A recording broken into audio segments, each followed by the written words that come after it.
check out this mini split I got from the Home Depot. It's a scratch and dent. The only damage I could see to it was this box. It looks like it got waterlogged at the bottom. It doesn't look that bad here, but it looks like the only damage was to the packaging. So that was a good deal. That took like $200 or $300 off the price of it.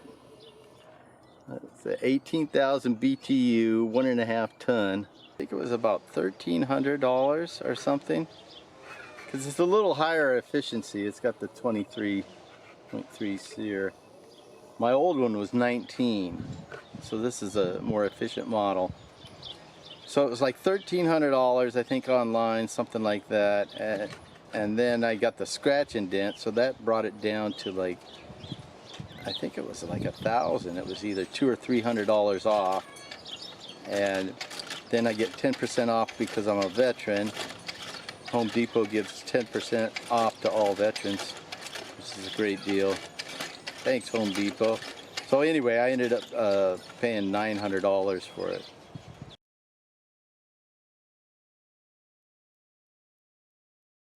And my old one I paid $1,200.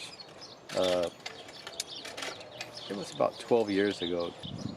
I got good use out of that old one. It was just getting noisy and it wasn't working right. I had the technician come and look at it, but he couldn't find the part to fix it, so I thought it's time to get a new one. Well, let's take a look over here. I was able to just swap it out. This is where my old one was. So I didn't have to do anything. I was able to reinstall all this stuff. So I got it shut off right now because it's like, it must be about 75 degrees I think outside. It was all straightforward except I had one miscue. I kinked the hose, so I ended up using my old copper hose, one of them. Hessaire has a couple installation videos, and they say, oh, you don't have to pump out, you don't have to vacuum out the hoses before you release the refrigerant, which don't trust that, because I think that's wrong information. It goes against what any HVAC guy would tell you, I think.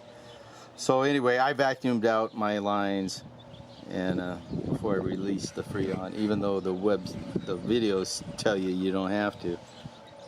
I saw in the comments that one guy said he didn't bother to vacuum out the lines and it was working just fine. I think it will work, but part of that gas that's in there is not compressible when you don't vacuum out the lines, so you got to vacuum out the lines. All right, oh, here we got a cat walking through the video. Well, let's go look and see what it looks like inside. Happy! What you doing, bird? What you doing? Making a YouTube video. Alright, here's the air handler. I put it right back in the same spot, so it was pretty straightforward, the installation. You just got to make sure you don't kink the hoses. I think that's probably, if you're a DIY guy, I would watch out for the hoses. Make sure you got a plan of where you want them to go. So you can bend them a little bit, but I think the problem I had was I tried to bend it too much. I thought it was going to go one place, and then I tried to bend it to go to another place, and it ended up kinking. So be careful on the hoses.